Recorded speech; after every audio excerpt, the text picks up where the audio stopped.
contre toute atteinte aux droits de l'homme, mais elle implique également que les victimes de violations des droits de l'homme bénéficient de recours effectifs. Cela exige un système judiciaire indépendant, crédible et impartial pouvant contribuer de manière réelle à la lutte contre l'impunité. Nulle part dans le monde, l'impunité n'a renforcé la justice et la paix.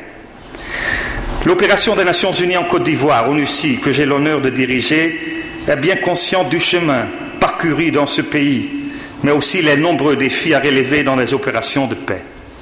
Le fait que la Côte d'Ivoire ait soumis son premier rapport national en accord avec l'article 62 de la Charte africaine des droits de l'homme et des peuples est très important et positif et représente pour le gouvernement, la société civile et l'ensemble du peuple ivoirien ainsi que pour leurs partenaires au développement une opportunité de faire le bilan et d'initier les réformes nécessaires en la matière.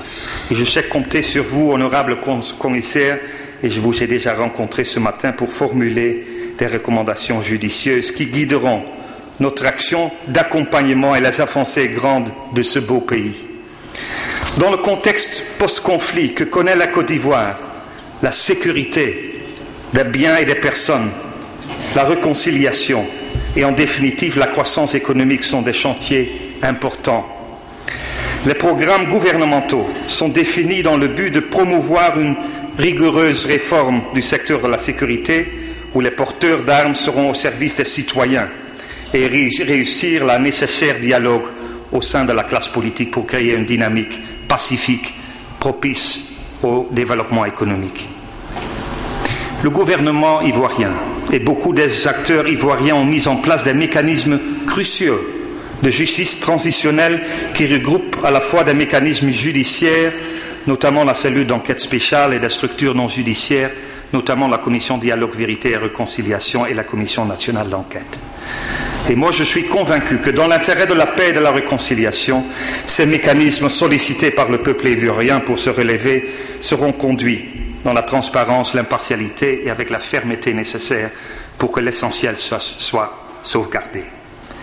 Et je peux vous dire à cet égard que l'important, c'est bien la paix, la cohésion nationale, la justice équitable et en définitive la réconciliation des filles, des fils et de tous les habitants de l'Afrique et de la Côte d'Ivoire qui abritent sa présente assise.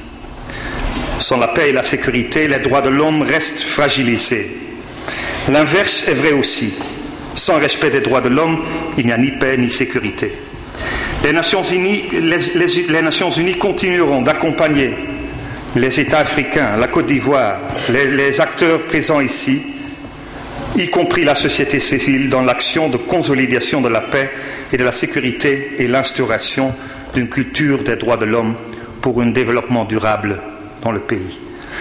Monsieur le Président de la République, votre présence personnelle ici, aujourd'hui, à Yamoussoukro montre l'engagement de la Côte d'Ivoire en faveur du respect des droits de l'homme dans votre pays, mais aussi sur tout le continent africain.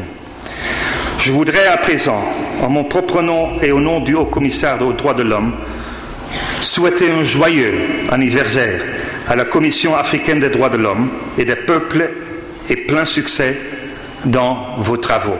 Je vous remercie de votre aimable attention. Merci.